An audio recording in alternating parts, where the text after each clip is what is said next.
Yeah. Uh. Yeah. Yeah.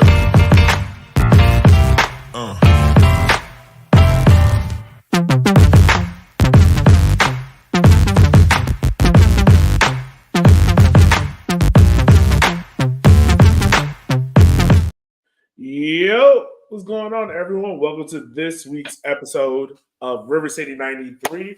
I'm your host, as always, Elliot Barr. And if there's a reason and there's a smile on my face, is because my two mortal enemies have gone down and the playoff seems a little bit sweeter. But on the outside of that, this is the last podcast of the 2023-2024 season. Well, 2023 season, whatever that we're doing. We're wrapping it up. We're putting a bow on the gift that you didn't really want. This is kind of like the season that came from Kmart, guys. It's just nothing on our Christmas list came to fruition. We got a whole bunch of coal. Maybe we begged Santa too much. I don't know. But how are you guys doing? It's the little things that matter, right? Yeah, I guess it looks like you're on European soccer time with the 2 years, I'm waiting 2 years to mindset.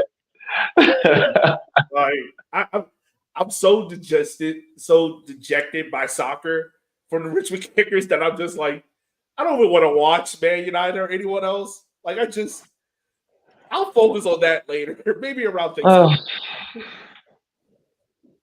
yeah, no, I feel you. Yeah.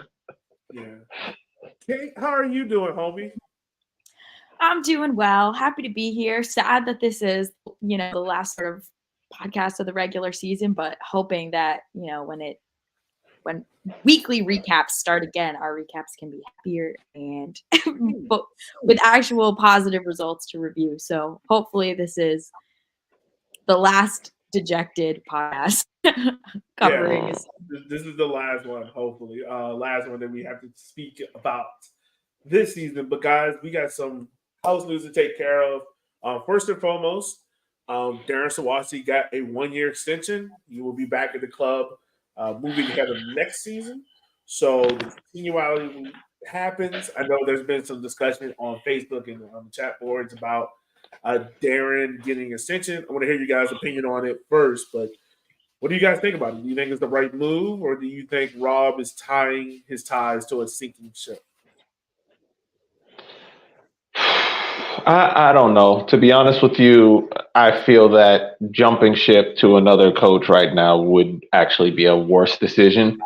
When you look at the first 3 years of Darren's reign with the Kickers, it's just been consistent progress up until this year. It's like we fell off the edge of a cliff. Um, so after 3 years of consistent progress, I think it would be harsh and unwise to just completely just let him go. After I mean, and not to mention the fact, and I know I mention it a lot, just the fact that the last 3 years basically were predicted by him, and it was the forecast that he had set. It was the goal that he had set. He set a 3-year process, and right on schedule, we win the league. It's not by accident, and I would say, especially after losing three very key players at the end of that winning year, it's going to be a bit rocky after that. I didn't expect it to be this rocky, but I think we owe him another season. Yeah, I understand that. Kate, your thoughts on it? Yeah, I agree. I don't necessarily see with especially the squad in as much transition as it is, bringing in both a new coach and turning over a significant portion of the squad at the same time. That's in a similar position as keeping the same coach, which is probably a rebuilding process with a lot of bumps along the way. My only concern, and I sort of mentioned this a bit last week, is that I don't know how many more matches you need to show that what you're doing isn't working. So if it doesn't take, one of the longest losing streaks in the league history and possibly all of North American soccer history to indicate that at some point something needs to change, I would be confused as to, depending on the changes at the beginning of next season, roster changes aside, why on earth those would not have been implemented at any point during this losing streak. So that's my only sort of indefensible point here is change or no change. Both of them open up a lot of questions on losing streak that I don't think have been adequately answered at any point. Yeah, no. I think those are fair points. I mean, there is odor to it, but there's still that lingering feeling of like this didn't go right. Like something broke down and was unfixable to go on this losing streak, right? Same thing, like the reverse side of it. You go on a long winning streak, you feel like everything's going right, everything's moving in the right direction. So, off season, we'll definitely have some questions there. Next topic is season tickets just dropped. So, if you were a season ticket for this year, you got to leave early. I think the renewal day is what, the end of the month, end of this month, right? They have early bird special too. Yeah. So general admission is $180. I think that's a $20 increase from last year. It went not 30. so 30. There you go. Right. $30 increase. So with that, what are you guys' thoughts on this? I mean, granted, now we did find out that the women's team tickets are not included in this increase, but you do get access to. My wife heard that it automatically just eyebrows went up. But you do get access, I think, the same way of buying the men's tickets, like at a discounted rate. So thoughts on this as a whole for you?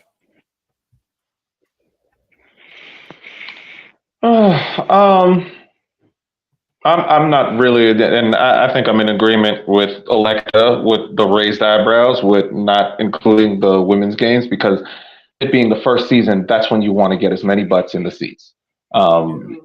You're not worried about making a profit on every single ticket. You're worried about getting eyes on the team. And I think that was a very bad choice for them not to include women's games in that pack. It's setting the team up to be playing in an empty stadium. And I really hope that doesn't happen. But at this point right now, you need to give people an incentive to just go to the game. Just get people there. Next year, we can worry about, all right, let's try and make more money off of these tickets and make more money now that we have an established fan base. We have people who've been in games. We have people who've seen the product. With something brand new, get butts in seats. That's it. Right. So for general admission tickets, the standard season ticket, this is what you get. You get tickets to 16 Kickers home matches, savings 50% on tickets, complimentary RVA Soccer Plus membership, which includes tickets and merchandise discounts to Kickers and W League, exclusive events, season ticket member gifts, priority access, discounted pricing to exhibition, regular season, pro season home matches, other special events and city team, whatever. So that's what you get. Now, I agree with your points in there. I would have liked to see them roll in the W League tickets. I don't think you should be charging a separate membership to that, but maybe they're looking at it from a standpoint of like they're looking at it from two different things, right? And two different properties of it. Where us as football fans, we're like, all right, we're gonna be there regardless, right? I want to have one membership that covers one thing, but maybe they're looking from a different perspective. Maybe it's a different business model of that, of why I'm having two separate tickets. But yeah, I would agree. Kate. I mean, but I think with regard to that, what I can say to push back on that is, I'm thinking back. I remember when I think it was in '99 when the Women's World Cup was here in the States. I remember being able to buy a package of 2 Women's World Cup games and a New England Revolution game at Gillette Stadium. So those are 2 completely different teams, MLS and World Cup. But you're working together to get people to watch Women's World Cup, or you're getting the people who are interested in the World Cup to stay and watch a New England Revolution game. So yes, you're kind of losing a little bit of money there, but you are getting more eyes on either MLS or you're getting more eyes on the women's game. So in this situation, it kind of comes into the same thing. Yes, they're two separate leagues, but at the end of the day, this is about bringing in that fan base. Yeah, very much true. Kate? Yeah, agree. I do feel it's a bit of a missed opportunity, and I will be interested to see, when the brand actually rolls out, how much of a statement they're making about the separation between the organizations. And I think that it is a little bit interesting if division between the organization, the goal, and sort of establishing separate identities, that they're still allowing a sort of Kickers Plus type relationship. It sort of seems like having it both ways, affiliating it in a minor sense, but not in a way that actually, but trying to still maximize, ticketing revenue from both teams. It seems like they're trying to find a middle path, and I hope that it doesn't, as Chenier is getting at, actually have an impact on the, attendance and ticket sales by, not kind of going all in on one or the other. I think, yeah, it's an interesting strategy to sort of throw a little bit of a bone, but not actually, go all in on bundling. Yeah, that's true. That is very much true. So we'll see. As they told us, we'll get more W League stuff as the season goes about and whatnot. So very interested to see how the branding and everything goes with that. I would love to see what are they considering for the potential team names. I know they would never let us vote on the team name, but I would just be interested to see what is their final. I hope it's a lot better than the San Diego FC badge. Have y'all seen that? Yeah. It's horrible. It's one point, I think, how they do the talking points about what the badge means. And at one point they had to connect it to the top of the badge. It was yeah, the arches and bends in our letters connects to our bridges and archways in our city. And I'm just doesn't every city have a bridge, or what does that mean? Every letter has bends and arches. How is that specific to the Right? It was the most vague thing ever. And then someone took the Aldi's logo and put it beside the San Diego logo. It was these are the exact same thing.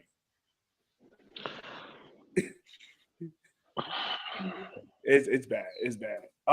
If you're listening on the podcast and you saw Cheniers' face where he saw the logo, it is utter priceless. It is utter priceless. Oh God. But with that being said, guys, we're gonna go ahead. That's kind of the news that we've had left. But also forgot to mention this. We have an interview coming up with a club legend. You'll get more information on that, so be connected to the social medias as it comes. But that interview will be coming soon-ish to your wave, so be ready for that. But guys, let's go ahead. Let's move on to what everyone's kind of here for, our end of the season award show. This is where we give our awards based on how we feel about things in this season. So, guys, let's go ahead and let's start off with moment of the season. So, Kate, let's start off with you. What is your moment of the season that stood out to you? So I'm going to take us pretty far back to the season, to April, which was our Open Cup match against Cleveland.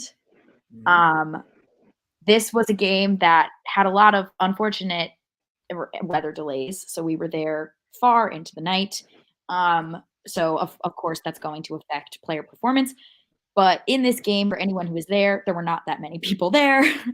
But Kickers went up 3-0 in the 79th minute, cruising to an easy win at home in the second round of the Open Cup, and go on to concede 2 goals in the 80th and 86th minute to spend the last 10 or so minutes of that match so unbelievably stressed out, so late at night, after sitting through a thunderstorm delay. And, after coming off of last year's season, I think, it was sort of chalked up to the weather, to lack of concentration. But looking back after the end of this season, that feels like an unfortunate omen for how kickers would come out in first and second halves, their inability to see out results, leaking goals against opponents that they likely shouldn't be conceding goals to. So although, in the moment we didn't necessarily assign much value to those goals, I think that said a lot about, what we were about to see through the rest of the season. Yeah. Shanir, what about you, my friend? As some of you may know, yes, I'm a Kickers fan, but I'm a fan of the game first and of the beauty of the game and the little bit of joy that I got in. I'm going to kind of go opposite of Kate and go very recent. In fact, the very last game was the little bit of joy that I got from the double sombrero from Cox on one of Central Valley's defenders, which had me laughing. The way he did it with such composure just showed a level of skill and a level of talent and composure in that moment where a ball's coming to him on the ground and he takes a quick snap, look over his shoulder, sees the defender coming in hot, and just literally flicks the ball off the ground over the player's head. He turns, tries to recover from just getting beat embarrassingly, and Cox just turns around and pops over his head again. And that was just absolutely beautiful and gave me a little bit of joy in what was a very frustrating evening. There you go. All right. So for me, my moment of the season, Nicholas Simmons' goal against Fuego, it wasn't in the win, but I think the moment signified what this club is about at its ethos. Is about bringing in local kids from the 804 and building them and giving them a pathway. And I think overall it was just a very cool summer for the Simmons. I mean, you had his sister playing in the World Cup. Dad is former Richmond Kickers legend here. Dad still is part of the Richmond community with his own touch.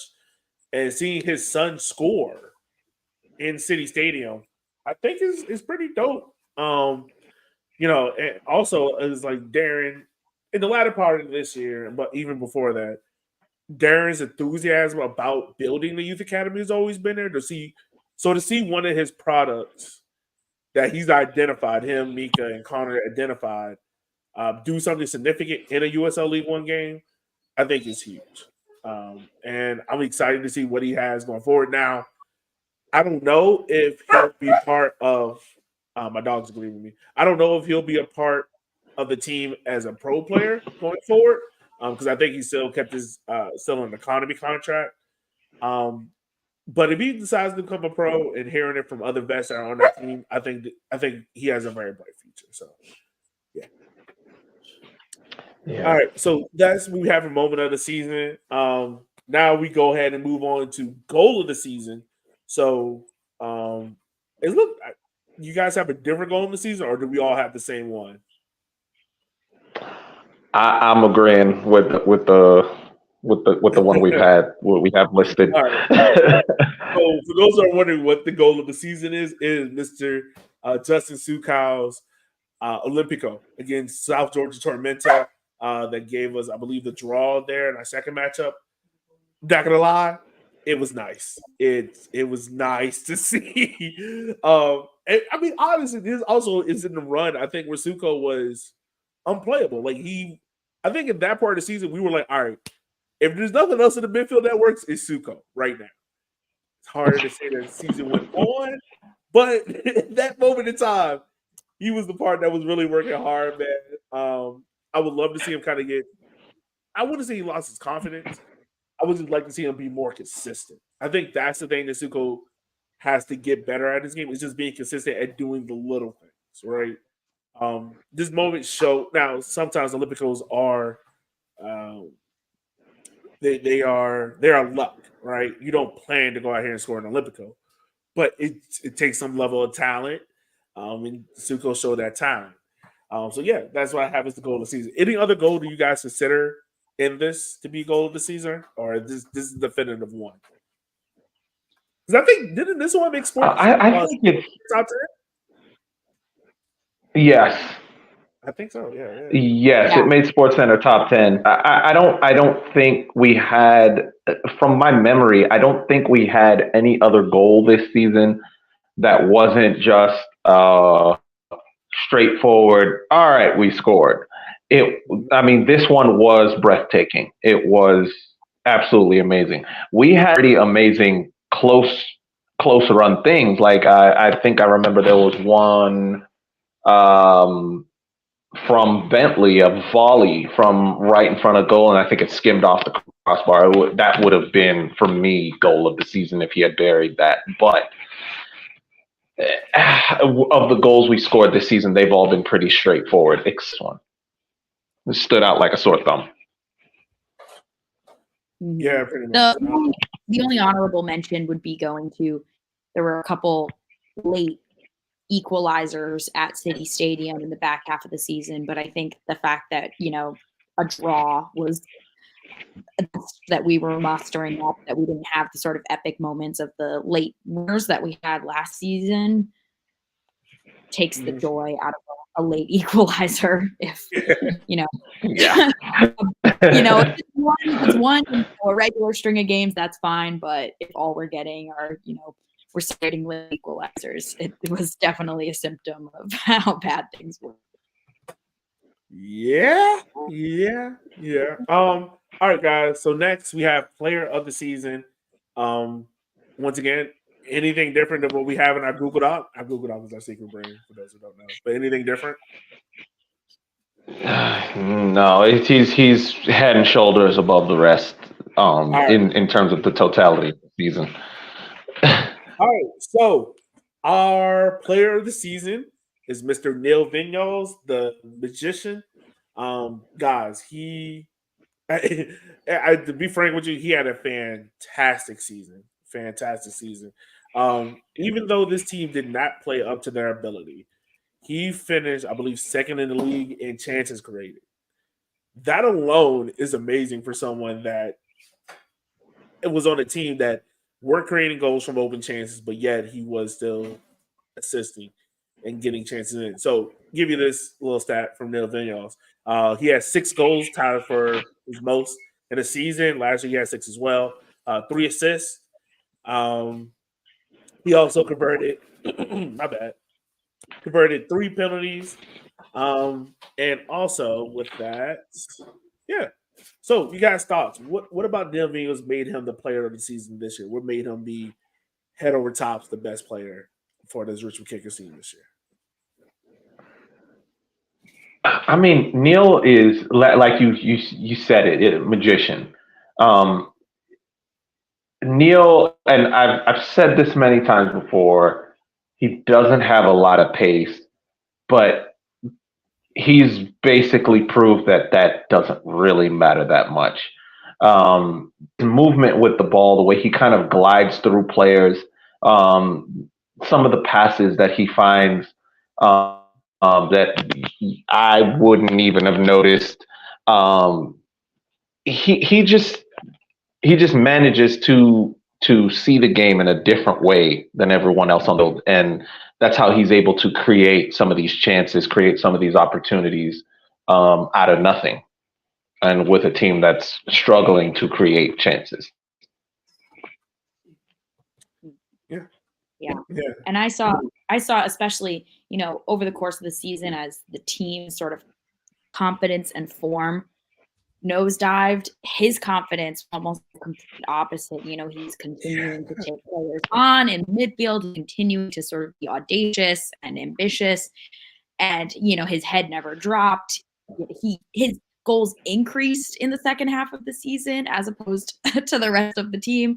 So he just able to not just stay at the same level, but take his game to another level, despite the team as a whole sort of continuing to underperform. So I think that says a lot about his mentality, about his individual skill and work rate. The fact that regardless of what was going on around him, he always head and shoulders looked like the best player on the field. At least there was at least 1 or 2 points in section O where I screamed out loud, "Please, Neil, these men have families," as he broke somebody's ankle, turning them on the half-field line and breaking up the field. So he definitely continued to impress and looks like he was enjoying himself as much as anyone can be enjoying themselves. No, I mean, for real, he did look like he was out there enjoying himself. So I think also, like, there was, like, a lot of points during this season where Neil would just be like, all right, F it, I would do it myself. And he would just dribble through, like, 3 or 4 players. Like, it got to the point where it always looked like Neil is out there playing, like, futsal or N1 basketball. And he's just like, I got it, whatever. Like, it was crazy. I mean, man, he is a fantastic, hell of a player, man. And to see him grow over the course of these 3 years, hopefully he gets a better start to the season than than this year. But overall, man, I think he's headed above everyone else in that player of the season. So, yeah. All right. So now we move on to most improved. So I'm gonna start off with this one. My most improved player of the season is Mr. Simon Fitch. He's one of our own, very much so, as he is a homegrown product. So give you this for Simon. Simon's last year, no goals, no assists. This year in 2023, he has 2 goals and 4 assists. And the reason why I say he's our most improved player is because he was the ever constant player in this lineup. He doubled his amount of minutes from last year, almost like literally doubled it. I think last year he played roughly 1,000 minutes. This year he played close to 3,000 minutes. He played. This is how many minutes he played. He was 6th in the league in minutes per. I mean, 6th in the league in total minutes played. 4 of those players ahead of him are goalkeepers. That's how many minutes he played on the field. And I know, like, you would think, like, the season was crap, whatever. But like, and credit to Matt, like Matt pinpointed him out. But like, this is a player that he was a constant. Like, we knew without nothing else, Sam was going to give us a good performance. He's going to shut down the inside. He's going to at least contribute. And I think as the season went on, I think the first knock we had on Simon was, all right, can he create? Is he comfortable, like, with crosses and low balls? And beginning of the season, like, there wasn't. You can see he was still trying to, like, fine tune and figure it out. But as the season went on, he got better and he got better and he got better. And this is someone that I don't very much like how we talked about Luke last week about, does he care? You know, if we lose the game or if we lose the derby. I can tell from Simon and talking to him in post-game interviews, like, that man cares. Like, if we lose, he is like, it's like mute. Like, he don't want to talk. He annoyed. Like, it's almost like cerebral. Like, he's an angry man. Right. It's crazy. But yes, that's why I have Mr. Simon Fitch as the most improved. What about y'all? Do y'all have anyone different for this category? I don't know. For me, it's the same as with Neil. He, in terms of improvement, he's the head and shoulders above the rest.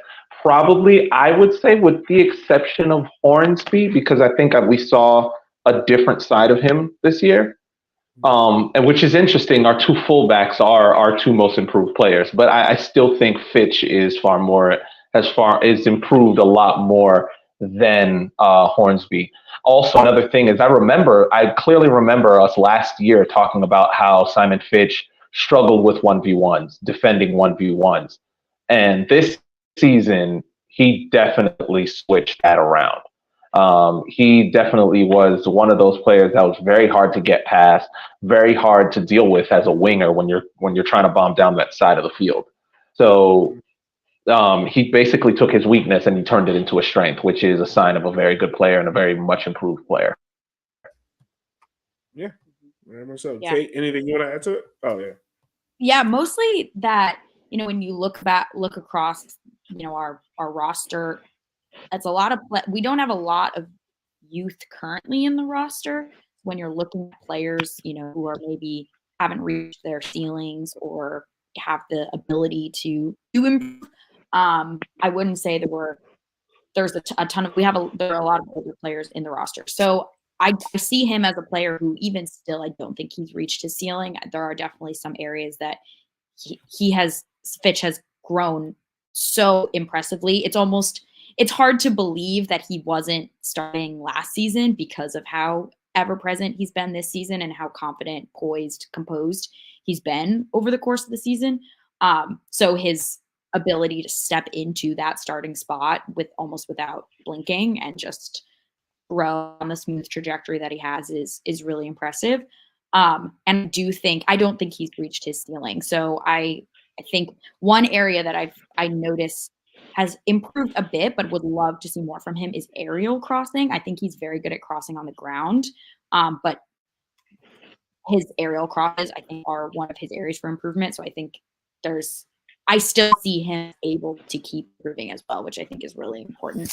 The only other player who I would highlight who I think is almost in a similar position as Fitch was last season is Beckett Howell, who started starting a lot more at the back end of the season. And to his credit, there was not a massive drop off in quality. He played center back, he played on the wing. He it was very impressive to watch him step into that back line with a lot of very, very good players and not necessarily feel like it was a massive drop down in quality from the players far more established in their career. So I hope to see him with similar growth to Simon next season, and hopefully we'll be having a similar conversation about him next season if he continues at this rate. Beckett, don't go to college. It's a scam. Just stay here.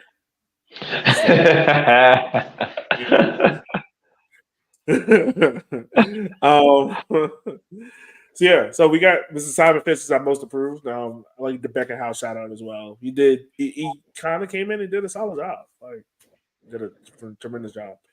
So our last award we have as the Calvo Award.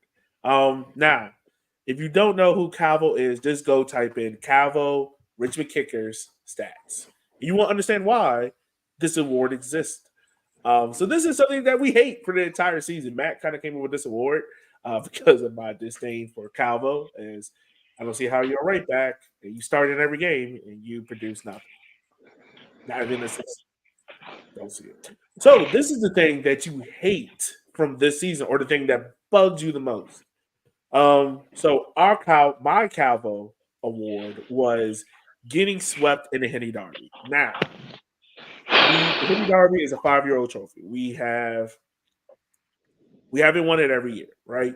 And I don't like that, but I can live with that, right? Because you're not going to win every game. Things happen. The reason why this annoyed me is because outside of one half in one derby, so we're talking about 6 halves of football in 3 games, we only literally competed in one. The other half, we got dominated. We looked disinterested. We looked like we didn't want to be there. And it just looked like some guy shied away from the moment in the derby and Ford and Madison, on the other hand, took it by the reins and throttled us. And that's partially why I know it's because, one, I have to hear from those fans up north, those Peak fans, about winning this trophy while they got throttled in the playoffs. So we're all even now.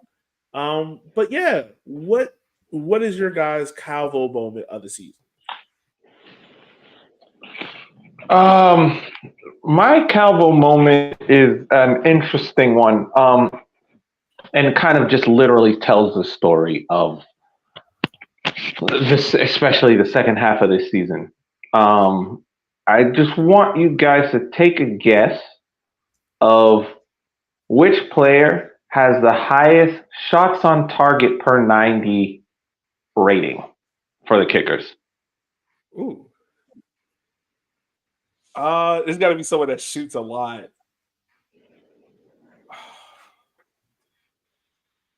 Chow? Nope. Owain Gordon. For real?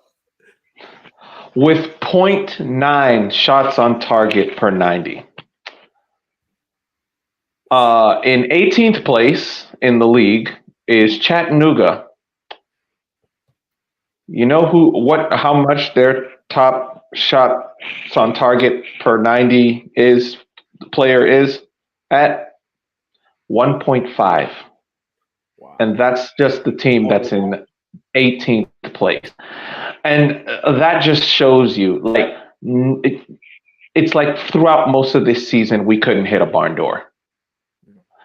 And that's worrying. That was very worrying, and that was a telltale sign of where this season was going, and what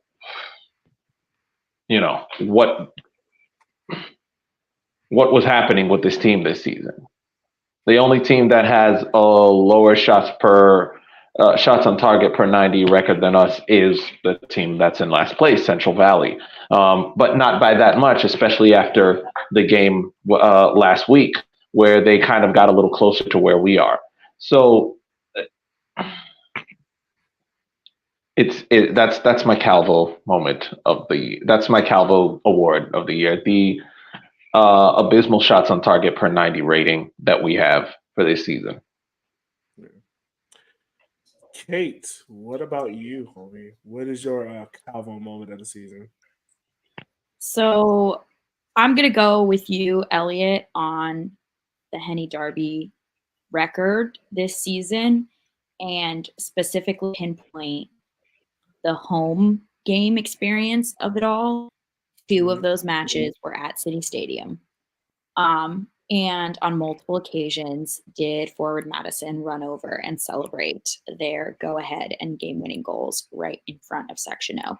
Those were not the only matches this season where the other team scored their either go-ahead or game-winning goals in front of Section O. But it definitely hurt the most in those matches. I would say that is a microcosm of sometimes how it felt as a home supporter at Section O, feeling like the back line wasn't playing with the home support in their head and playing with sort of our reputation collective as the Kickers reputation, and just sort of allowing other teams to, come into our house, come into, our supporters, come in front of our supporter section. And, yeah, it was not, and the absolute worst moments of those were both Henny Darbies at City Stadium. So the fact that it not just happened once, but happened twice definitely made the loss overall hurt worse. And the fact that so many of those goals came at the Section O end just felt like rubbing in the wound. So that happened over multiple matches. And I think, of all the losses, of all the draws that we experienced at home, those celebrations right in front of Section O were probably the part. And I hope next season, preventing that, the goals aside, preventing other teams from being able to celebrate like that in front of your home support, in front of the largest crowd, in the league, is a bit more of a motivation to the back line, to the players when we play at home. Yeah. So that's what we have there. I didn't include this on the Google Sheet, but we can talk about it.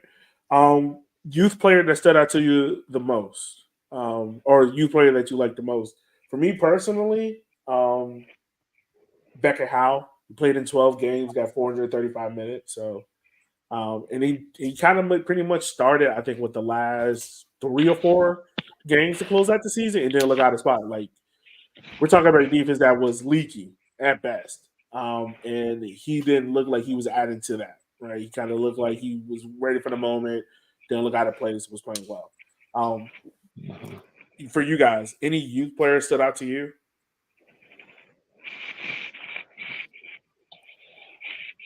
I mean, we talked about Nick Simmons. We talked about Beckett Howell. I do see a lot of what looks like potential talent for next season.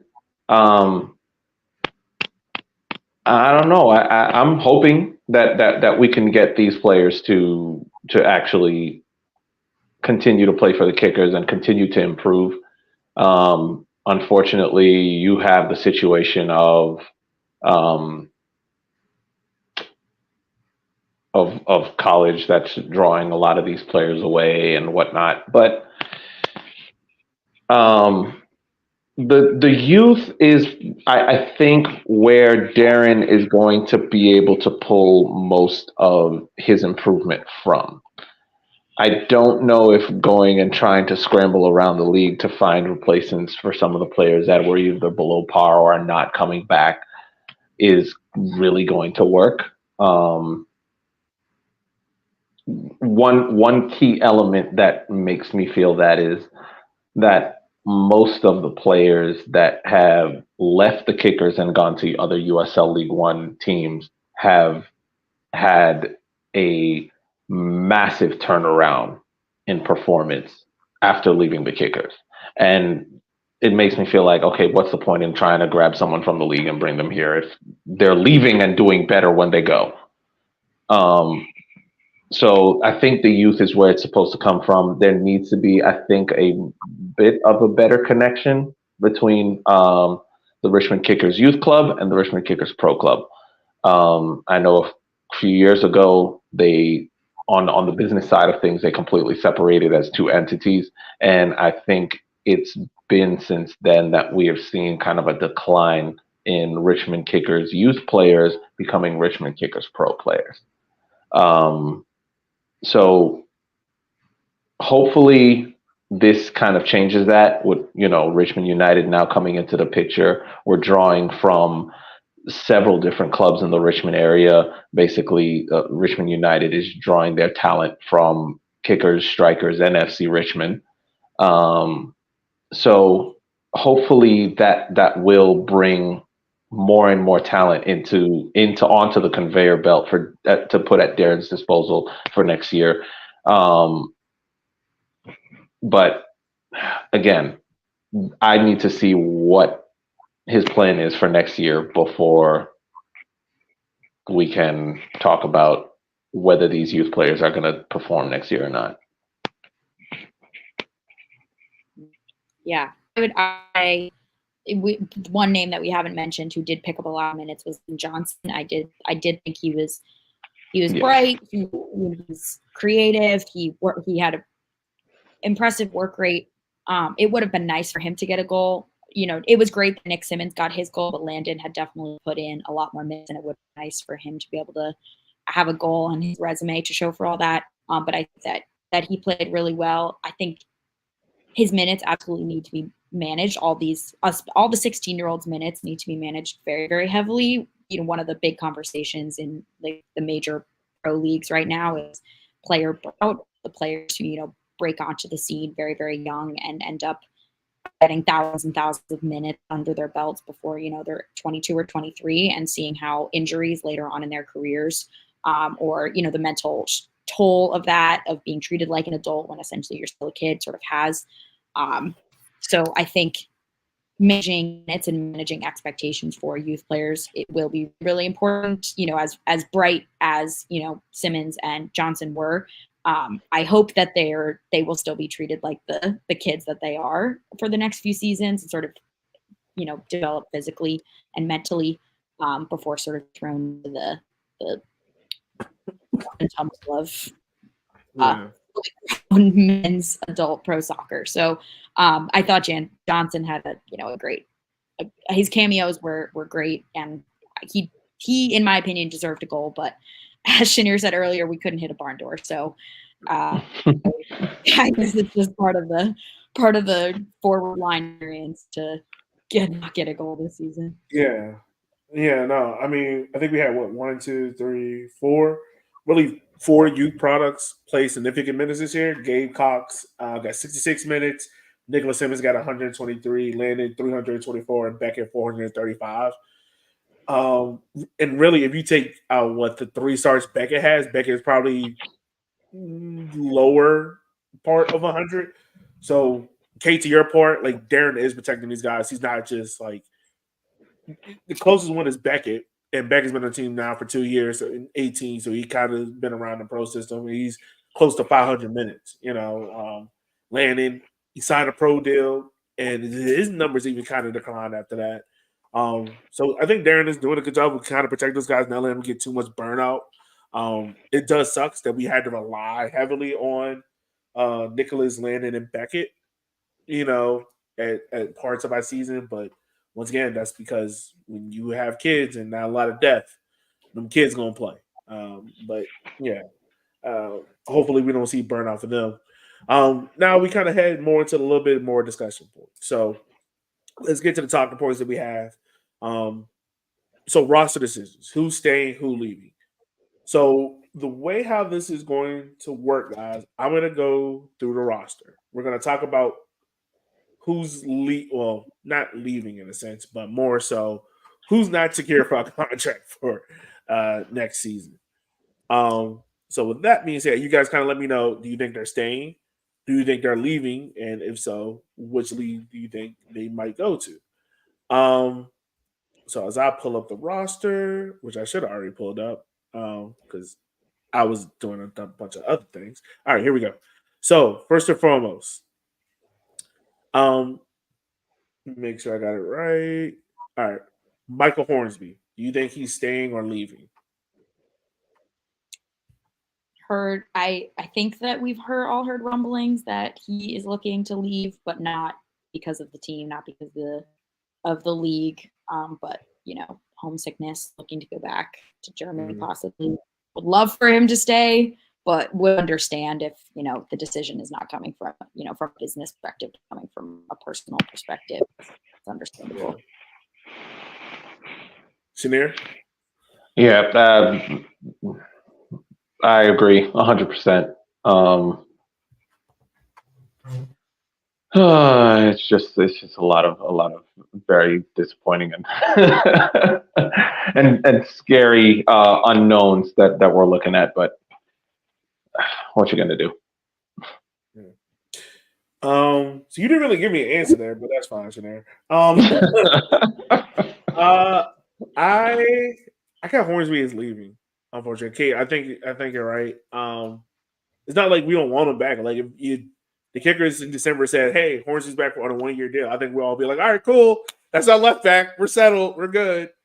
But yeah, I mean, if it is homesickness, and then yeah, if you want to go back home, I don't know how long he's been here in America, but yeah, go back home, and if he can have the opportunity of playing football there, then so be it. But yeah, we would love to have him back, but if it is that, then so be it.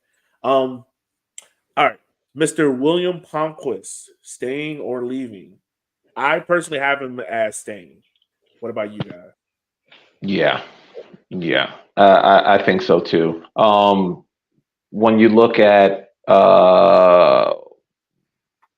Akira, I don't think we're going to see too much more of Akira on the pitch. We're coming to that end where he's going to transition more into the coaching role. And I guess Palmquist will have to take to the field a lot more next season than he will this season, and that should be reason enough to stay if you're going to be getting more minutes. All right, Kate, anything you want to say? My fault. Yeah, I hope he does. I think I think the transition to number one, I would hope would be a sweet enough prospect for stay with Kickers, and not look to take his talents elsewhere, because I think he's performed very, very well in starts that he's had, and I don't know a single person who would be unhappy with him taking over the number one. So I hope everything moves smoothly behind the scenes to secure his services. Yeah, look, I know this team is going to go somewhere over overhaul, but if there's any signature that needs to happen, it's his. Like, I need to see that graphic come back. Yeah. All right.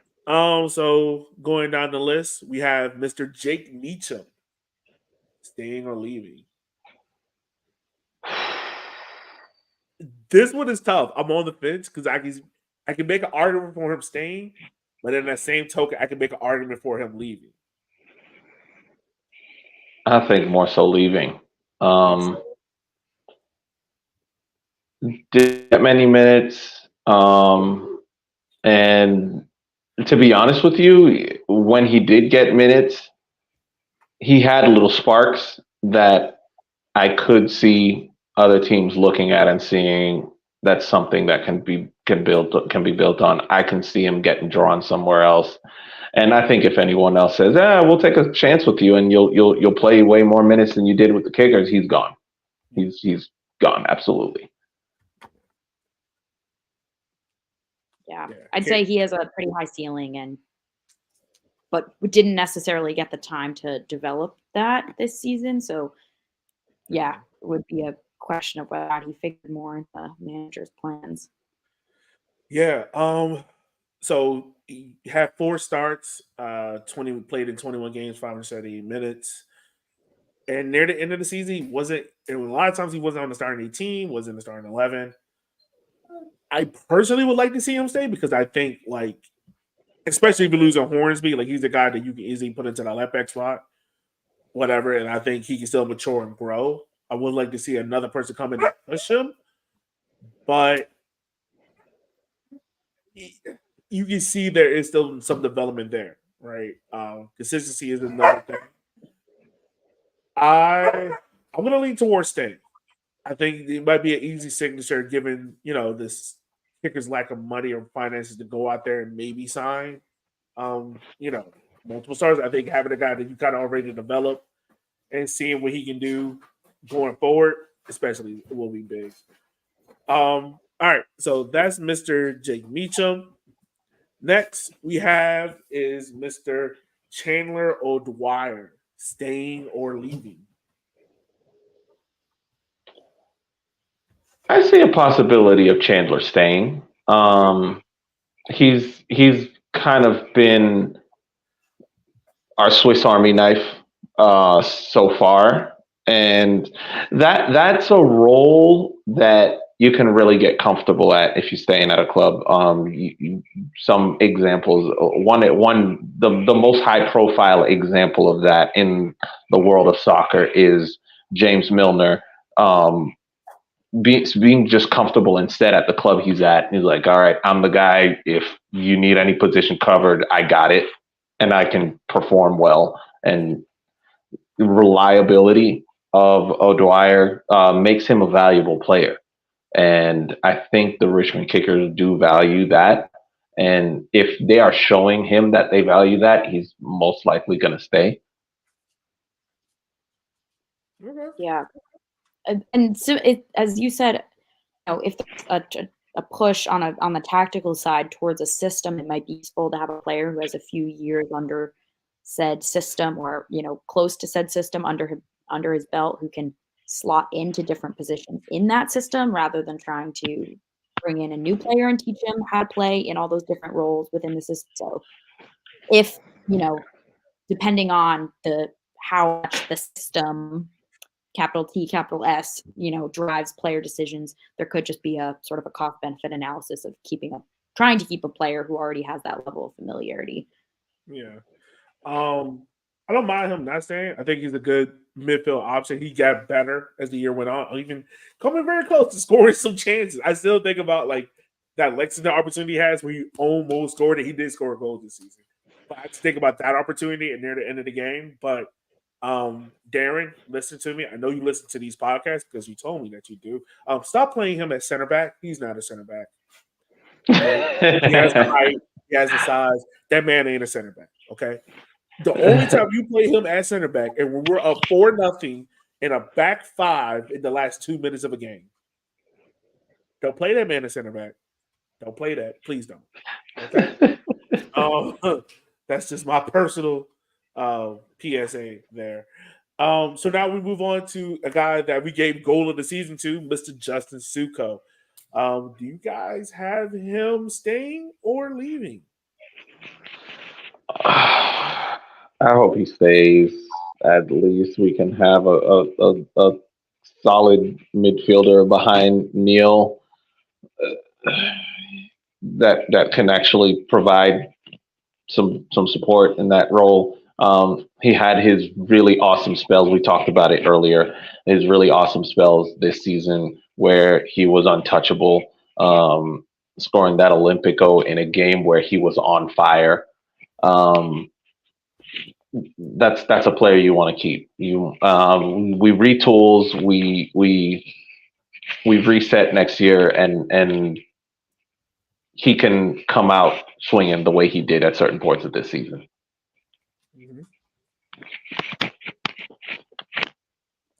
My main hesitation is creation. You know, we were certainly dependent on Neil for opportunities, as evidenced by his statistic and big chances created. So it did feel at times like there was a sort of ineffectiveness in the midfield we were able to support the back line, Zaka sliding into the supporting the back line role, and then Neil had the creative outlet, but sort of figuring out like a whole working midfield at times. So I think we've spoken about him also as a bit of a jack of all trades, and I think I would like to see him sort of given a purpose in the midfield to hopefully make it a little bit more effective. So I think he has the capacity for that, as evidenced by his, early run of, very good performances.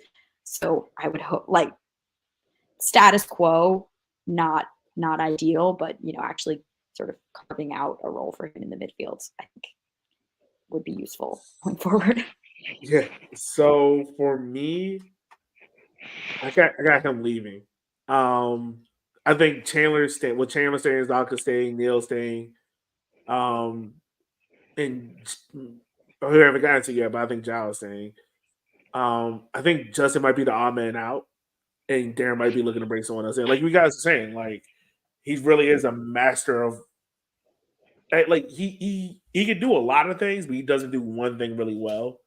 And he's not a person that you can really be like, all right, Justin, our midfield, we're going to build the midfield in connection with him, Neil, and Zaka, right? For me personally, what I saw on the field is that Jao is probably the most aggressive midfielder in terms of shooting. Neil is the most creative. Zaka's your best defensive, and Chandler's probably a good deputy behind him. Justin, I just don't know what he really excels at, and I think if the Kickers are looking to clear out like they are, I think that he's probably the guy that probably clears out first for that. Yeah, I can see him probably later on another USL League One team or maybe MLS Next Pro, somewhere in there. But we'll see with that. So next up on the list, guys, we have my favorite player, Mr. Luke Pavone. Do we have him staying or leaving? He leaving. He is leaving. And I'm gonna be honest with you, I don't blame him. I think what happened in the last game of this season is basically the last straw, in my opinion, for him. As frustrating as that game was, we had a very good, a decent first half, scoring 3 goals in the first half. Yeah, we let in 2 because, of course, we leak goals like a bucket with a bunch of holes in it. But all 3 of the goals in the first half, Luke Pavone had something to do with it. 2 corner kick goals. He's the one who creates the opportunity that gives us the corner kick. And the penalty kick goal, he's the one who gets fouled in the box by the goalkeeper that gives us the PK. For someone who's been such a servant to the club, number one, I think Luke Pavone should take that PK. He's not injured. It wasn't a hard foul. It was goalkeeper grabbed at his leg instead of the ball, and he went down. He's fine. I think Luke Pavone should take that PK all day long. This is the last. They made a whole Nightingale ad about him taking penalties.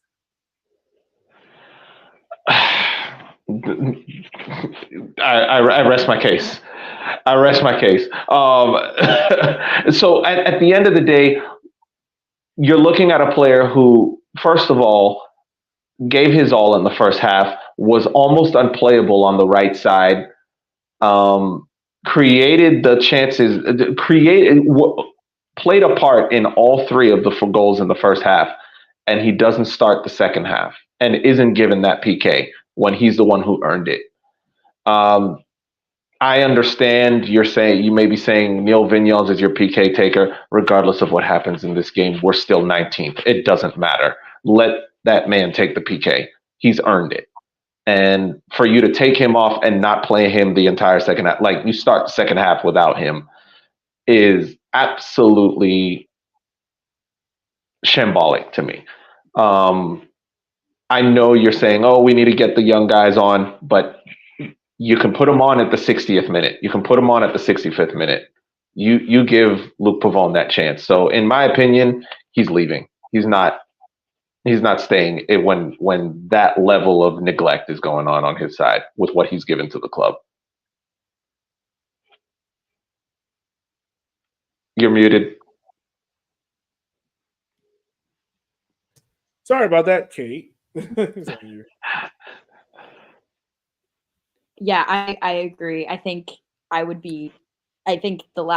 his both, the injuries he's had over the course of the year, over the course of the past few years, but not necessarily getting minutes. He is the treatment in this final match, paired with him getting his coaching B or joining the course to get his coaching B license. Wonder if that signifies a sort of possible adjustment in his career plans. I'd be interested to see if he stays in Richmond, he stays with the Kickers organization, if he does end up leaving the first team, because he clearly has so much love for the club, for the city, for the fans. But yeah, definitely the signs not looking as positive as they might have in past years. Yeah. I don't have any. I mean, everyone knows like Luke is my favorite player on the team. I even got his jersey. I don't see him staying. But I wouldn't be shocked if he stayed involved in the Richmond area. And honestly, if this is Luke last season with the club, like, hey, I wish him nothing but the best, man. He's still a fun player. I think outside of him and Akira, I think they're the only two left from the 2019 season, right? Yep. Yeah, I think they're the only two left. And man, like he like you said, Shanir, he's a stalwart of the club. I did wish he could take the PK. It would have been cool to see him, especially in that Section O goal. But for him to score his first goal this season against Greenville, man, tip his hat to him. Wish him nothing but the best. But we move on to another player, Mr. João. Mr. João Gameiro. Do you guys have him staying or leaving? Me personally, I have him staying. What about y'all? Yeah, I agree. I think he should stay. He's a little bit of flair in that midfield when you need it. Of course, you don't want to be stereotypical, but those Brazilian players, they bring you that flair. They're gonna bring you the flair. He does a fantastic job of drawing players to him, drawing defenders to him to create space for other people when he is on the ball. He is aggressive. He's gonna give 100%. He's gonna get in other midfielders' faces and make sure that they don't feel comfortable on the ball. But when he's in possession, you never know when some magic is going to happen. That's always a good thing to have. And I think keeping him is key because he provides all of that. And I think he's going to stay. I can see him being happy with what he's been given so far this year. And it's an opportunity to take another crack at it, kind of a redo next year for a lot of these players. Kate, what about you? Yeah, I think he's a great player. I think he's a great person. He's clearly, ever since spoken to him, he's really upbeat. He's really, cheerful. So he's a great, person to have representing the club. He's like a a pleasure to speak to. So I hope he seems happy in the city. He and I actually have the same favorite burger place, Bovine Burger. So he's clearly exploring the city, hitting great spots. So I hope that, I hope that he stays because he brings a lot, on the field, and he seems like a really great guy off it. So, he's a wonderful person to have associated with the organization. So I hope he does stay. And he's so on in here. His ceiling is so high. It would be wonderful to see him continue to develop and build on the areas of his game that, we see improvement in. Yeah. All right. So I think we're all in agreement there. So saving on time, we'll get to the next move very quickly. David Olsen, I got him as leaving. Are we in agreement there?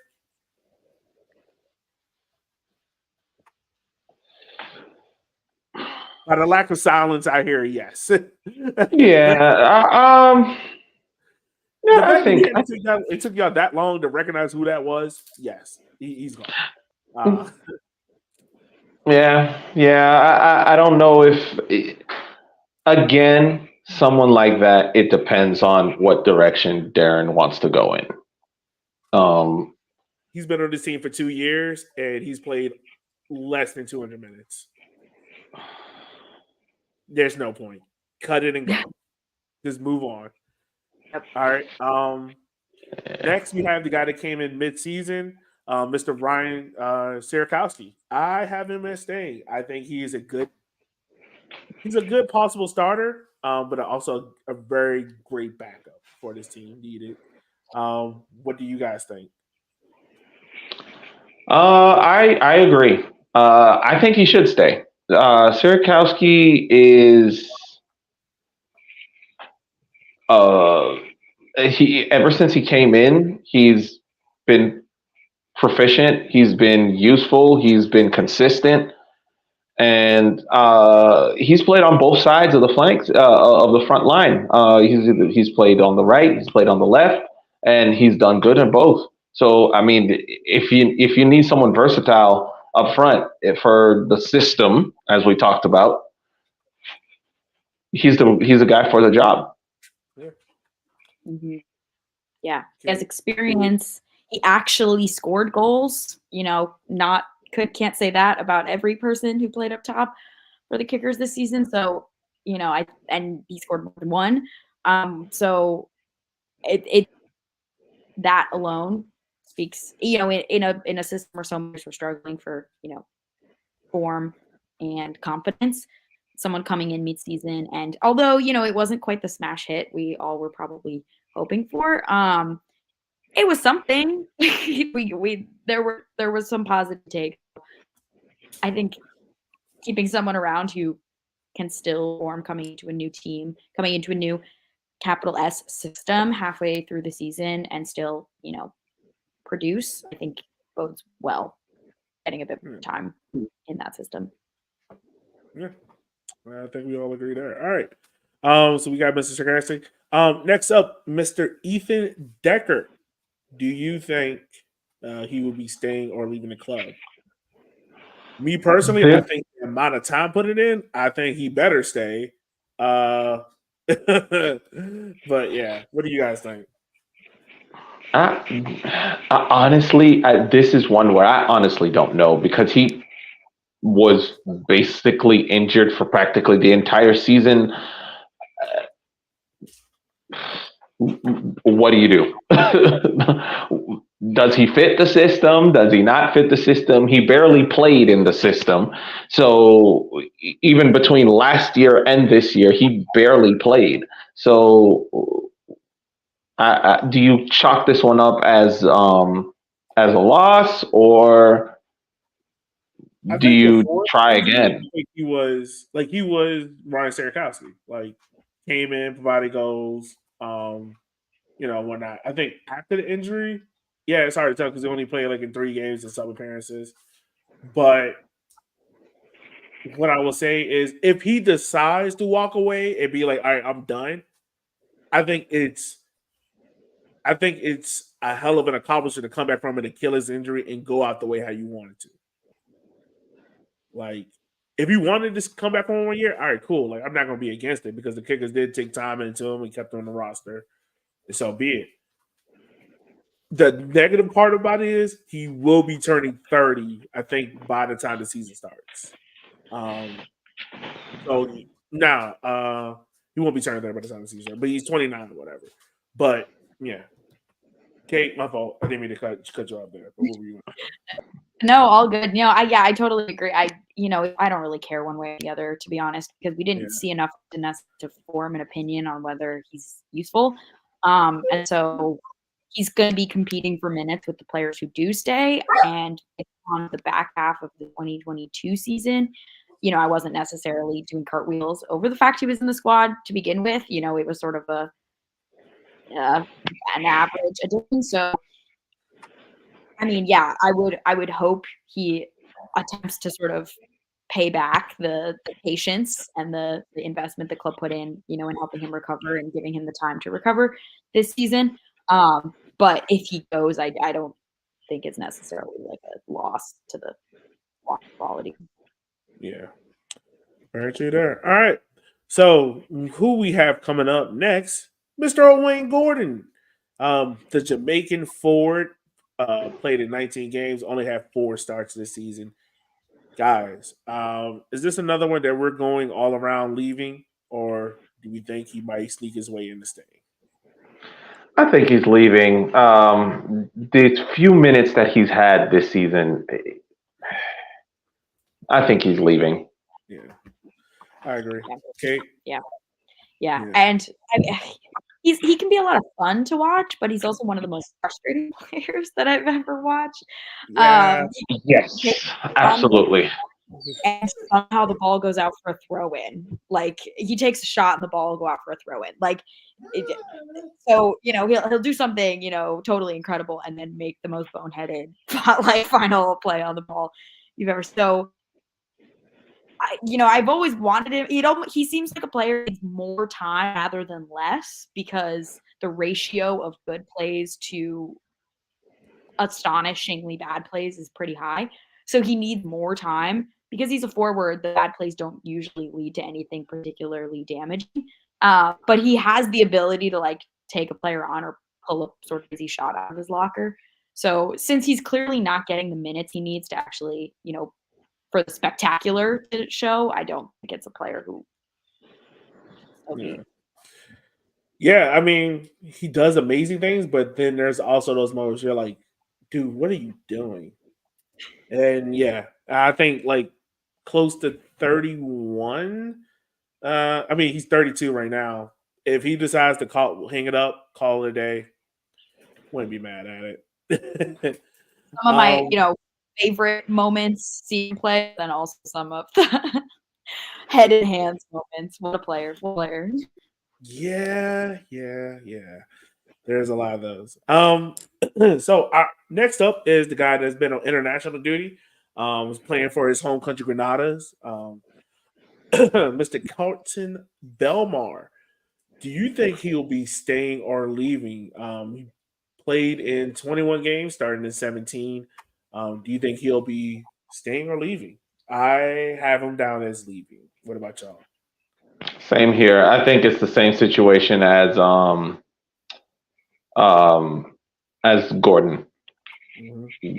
It's chalk it up. Let's go. It didn't work out this season. Let's move it on.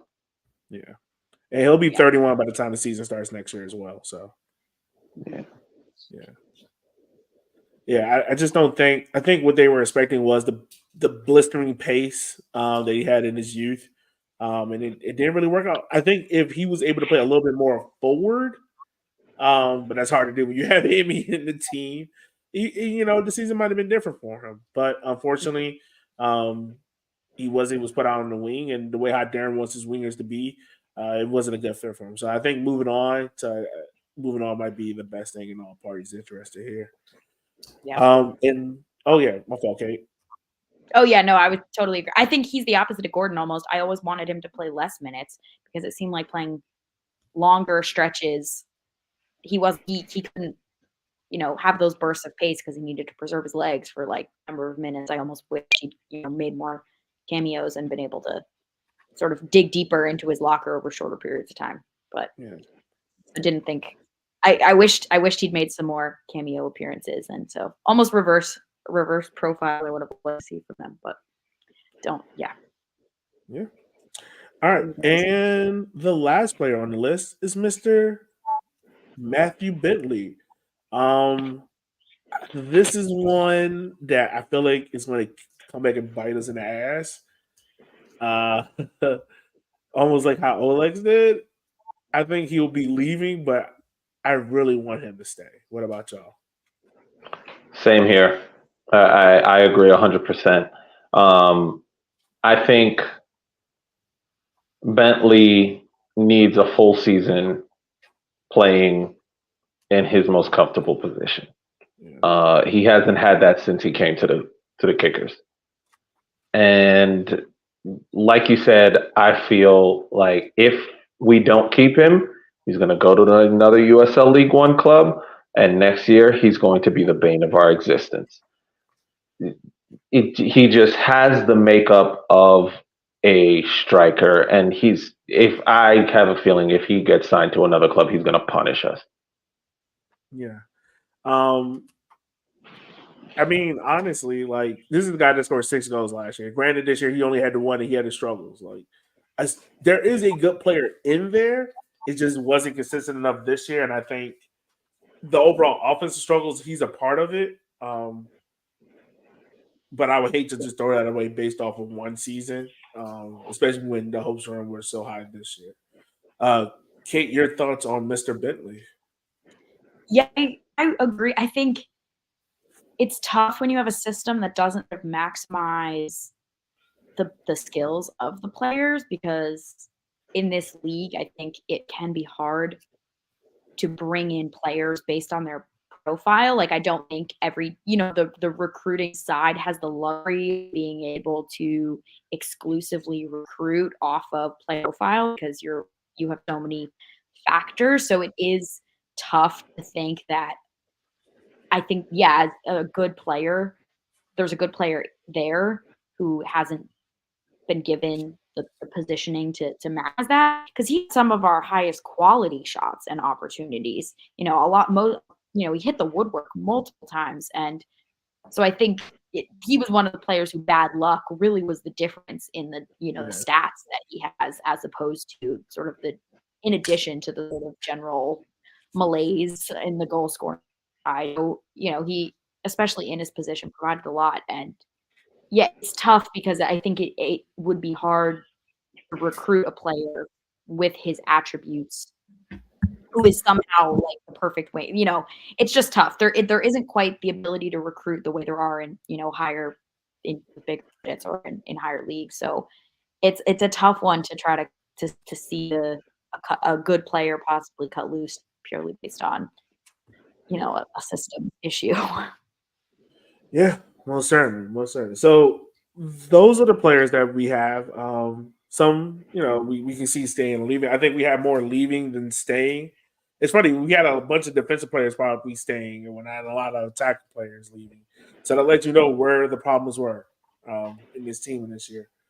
So these are the players that are definitely signed back on for next year. So we got Akira Fitzgerald, Dakota Bar Nathan Ani, Chris Cole, Simon Fitz, Zaga Moran, Neil Vignos, Landon Johnson, Emiliano Terzaghi.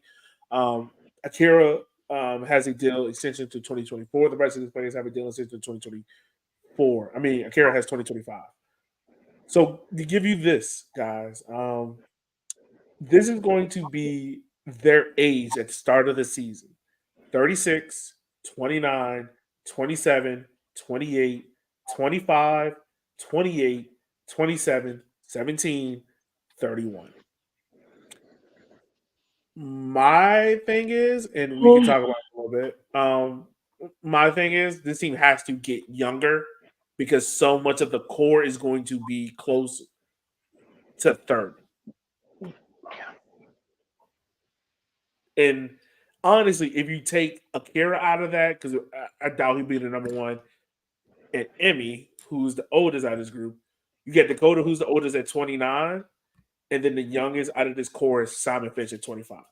So I believe you can find players in between 26 to 24, maybe 23, 22. I think that'd be a good balance overall. Mm-hmm.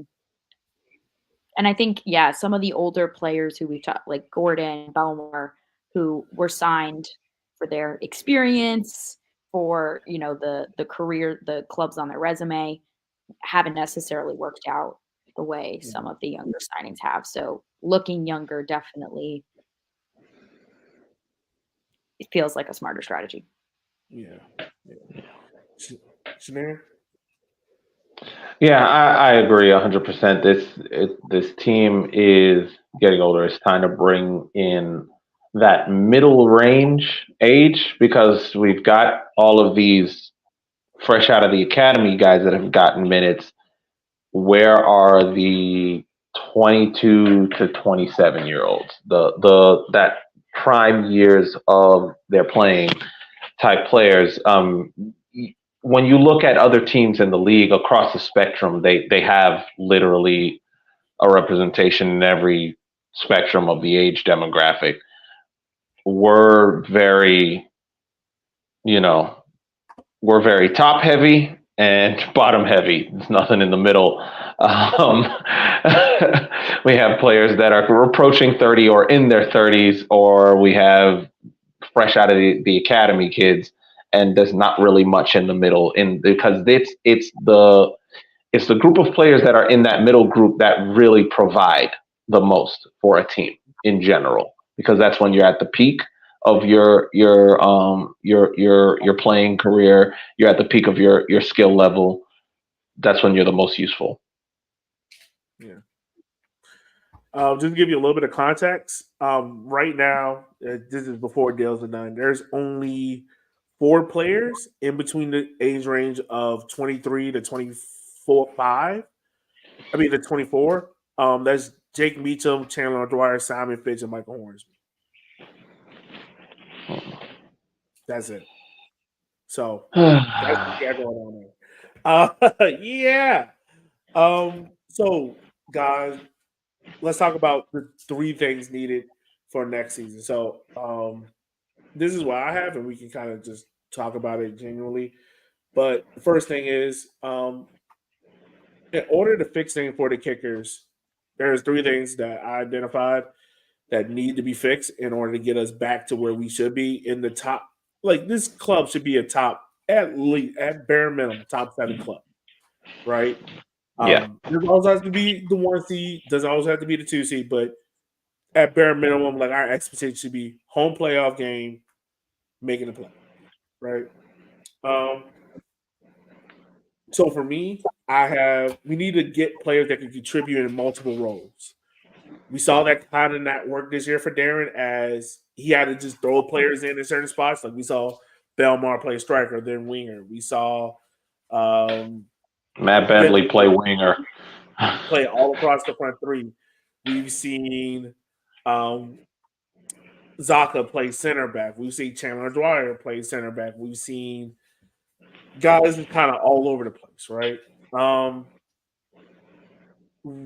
What's your guys' thoughts about that? Like, in order for Darren to find a system that works, does he need to find guys that can play multiple roles?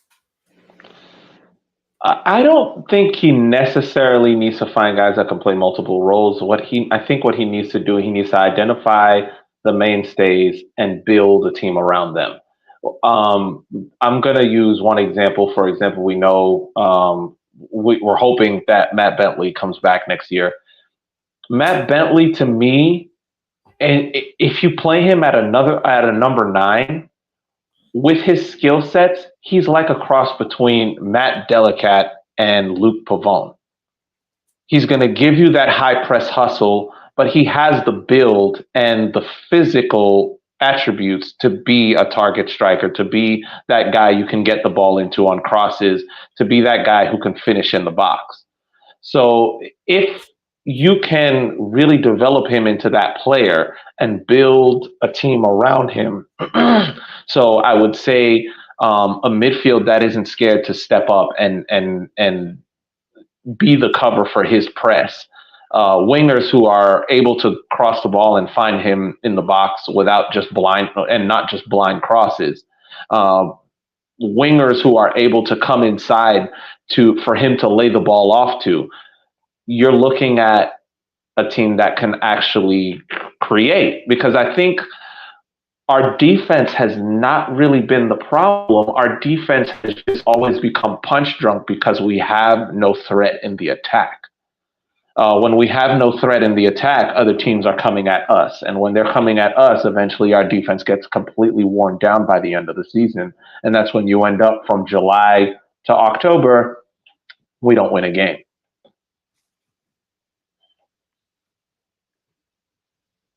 You're muted. You're on mute. I keep doing it to myself. Anyway,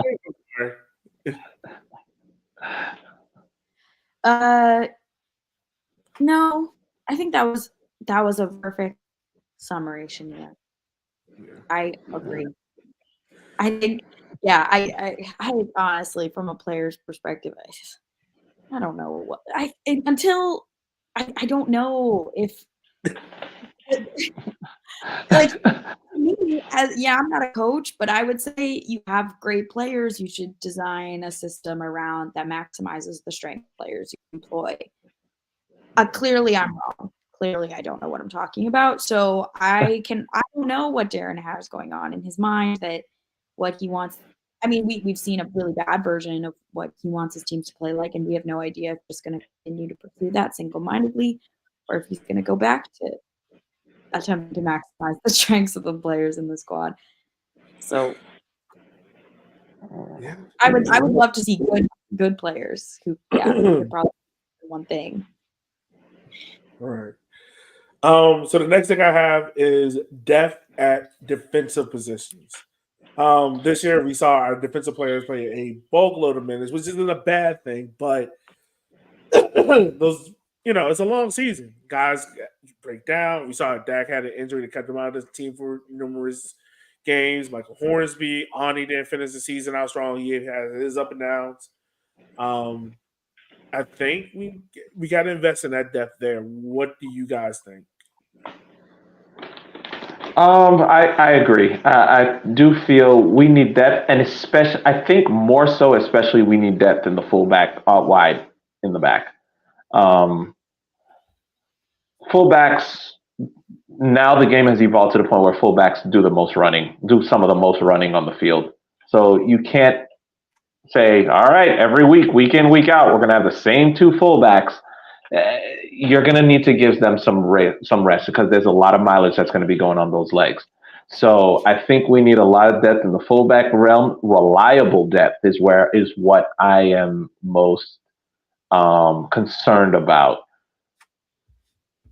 In the center back position, I don't think we need that much depth, because it goes back to what I said about providing more in the attack, and the defense won't be battered at as much. So again, fullbacks. I think last season there was the fact that we had three very good center backs gave a good amount of rotation. We were able to rotate between Ani Barnathan and Chrysler. And so I think Chrysler leaving, and I think Chris Cole has stepped up when needed. And, we've seen a few other players sort of moonlight as a center back for reasons maybe as yet unknown. Why? But it would have been having those three sort of almost all first choice backs that were able to rotate in and out pretty cleanly, I think was a big key to the success last season. So I think not even necessarily needing two solid center backups, but just one to have a sort of being able to rotate between three helps. Yeah. All right. And the last thing I have is we need to find young, proven talent in the attack. Guys that can come in and contribute, but have a upside, and that's necessarily coming on the downside. Guys that you can kind of build up, like how we did with Jonathan Bolaños, Matt Bentley to an extent. Guys that can come in and you can see the talent there, and they can build and keep going from there. So What do you guys think about this? I think that's the hardest player to find. A player who's approaching their peak, but not quite at it, so you're not getting the downslide. It's very hard to attract those types of players. It's very, very hard to attract those types of players. So hey, it would be like, hey, you can come in and start. We got no one here. Yeah. Oh gosh. Yeah, I see this season as sort of a double-edged sword. You have the temptation of, the huge opportunity here for a young, hungry, talented player to make a big splash and sort of make a major impact. But on the other side of the coin, you've seen a tactical system that has left a lot of players who looked very good in other seasons and under, in different systems look far worse than they are. And so, I think you also have to wait again, because we don't know what next season's tactical setup is going to look like, whether or not players might be scared that could happen to me. Like, I could be a young, talented player, and I could come into the system, and if it doesn't work, I look like I've played professional sports before in my life. So I think it's a very double-edged sword. Any players looking at this Richmond program, because you could see it going very, very well, a big opportunity, or you could see yourself just becoming the next forward to, net goal and assist in an entire season. Yeah. So that's what I have there, guys. Before we wrap up, I gotta ask this. What do you guys want to see for next season to give you guys a positive inkling of like, all right, we're back? What do you guys want? Or better yet, I know what I want to ask. So scrap that question. What are your guys' lasting thoughts of this season, and what are you hoping for in next season? I think this season is a season that caught the coaching staff off guard, and they were deer caught in headlights for most of the season. They did not know what to do to rectify the fact that what they had thought was going to at least maybe work to keep us mid-table didn't work at all and completely fell apart. It was basically, I know this is going to be a weird comparison, but it reminds me of Cutler Beckett at the end of Pirates of the Caribbean: World's End, when the Flying Dutchman turns on him and his crew is asking him, what do we do now? And he's just standing there completely dumbstruck. He doesn't know what to tell his crew to do. They're about to get pulverized and he doesn't know what to do. I feel like that was the coaching staff this year. And you could see in the changes that were being made, it's like, you don't know what this really blindsided you, didn't it? Like this season really blindsided the coaching staff. And so what I think they need an off season, and hopefully in this off season, what I'm hoping for is a back to the drawing board. Let's find something that works, and then let's go look for the players that can fit the system that works. Kate? Yeah, my thoughts, I feel like I've said them. I completely agree. The coaching staff seemed out of their depth, and it was not reassuring to see very few glimpses of attempts to save a sinking ship. It's almost harder to lose that many games than it is to not manage to eke out a win. So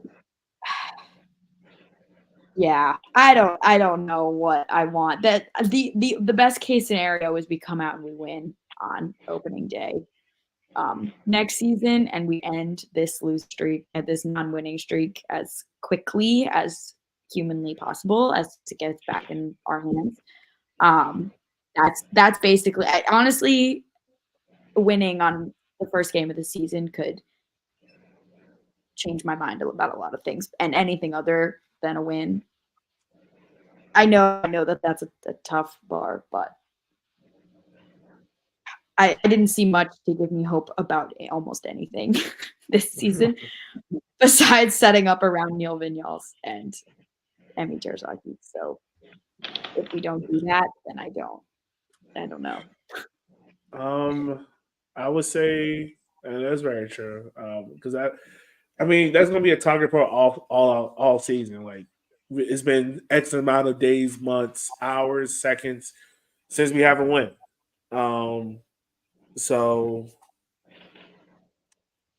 I think for me, I think this season is going to be like the pivot point for the club. Like, we saw that with the introduction of the youth club, and the club is finding what it wants to do. I think with the youth and everything like that. It's year 5 of USL League One, so we now know like who the clubs are going to spend money, who are the clubs that are going to invest in the youth, how is that going to play out, how is that going to help, and I don't know. Maybe this is the reset that the Kickers needed. Maybe this is the point of where things needed to be. And it's funny saying this because off the field, things are going amazing. Like, I think any club in USL League One outside of maybe Union Omaha, Madison, they will take the fan engagement that we have, the number of fans that are coming to the stadium. I mean, we're talking about this team having the highest average attendance in USL League One despite this long losing streak, right? Like 4.7 thousand people average coming out to games. We're talking about, I think it was still like 3,000 coming out to a game where a U.S. Open Cup game where there was like the game there finished at like 12 o'clock. So I think in all that aspect of it, I think things will get right. And if they don't, we'll probably see changes at the end of next year. But even now, talking about, I'm excited for next year to see how Darren and his staff are going to rebuild this roster and get us back to where we should be. And that's in the playoffs right now. Yeah, guys. Y'all, it's been a long season. I think we did almost 40 episodes, not 40, like 32, 33 episodes. This is season 5 for us covering the Richmond Kickers. Hey, I just want to say it's been amazing having you on for the second half of this season. You've brought some great insight into the Kickers, and I look forward to seeing the coverage that you do surrounding the women's team and how you create and narrate stories around that. Shanir, you've been doing this since day one. It is just crazy thinking about how much we have gone through the course of So it's really been a roller coaster ride. It has been. I think we've all had moments where I'll be like, all right, y'all, what time we recording tonight? And we all just be like, do we have to? But I think that's the beauty in our podcast, that we're journalists and fans at the same time. And, if no one else is going to do it, we're going to do it. And I'm glad that we've been doing this for 5 years consistently. And yeah, man, I think this year we hit, I think we're almost at 200 episodes next year. I think it's to it. So yeah, it's crazy. Crazy. But any last thoughts, y'all, before we wrap up the show? I really hope that the engagement, as you mentioned, Elliot, with the ticket sales and everyone showing up continues, and with the continuing sort of like diversification with the folks who are showing up in Section O. We have so many great new chants, like in Spanish. We have a whole new contingent of drummers. And so just seeing sort of almost regardless of the performance on pitch, seeing the support for the club and sort of the pride in the club grow to more people than have been engaged in the past, I think is really, really special. And I hope that also continues. And I hope that is not used to Band-Aid over performance on the pitch or performance on the pitch being separated from the value of the club. And yeah, I did see in the RTD article where they mentioned sort of they used.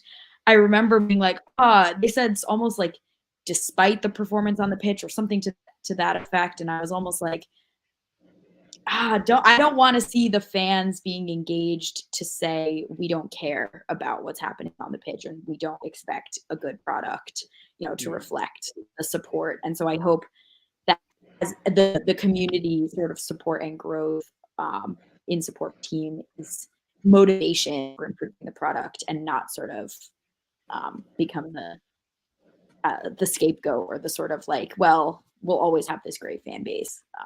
And that continues to grow, sort of thing. Yeah, most certainly. Shanir, what's your final thoughts before we wrap up, sir? I kind of want to second what Kate said with regards to the fans. The support has been great this year. Between this year and last year, I think that there's been a real big uptick in the amount of people that are coming to the stadiums, the amount of people that are coming to Section O to yell, scream, and chant with us. And I just hope it keeps it going. Like all of you who listen, tell somebody new about the Richmond Kickers. Let's bring more soccer fans to City Stadium to watch these Kickers and to support this team, because I honestly do think we've got a good thing going here in Richmond, and we've got to keep it going.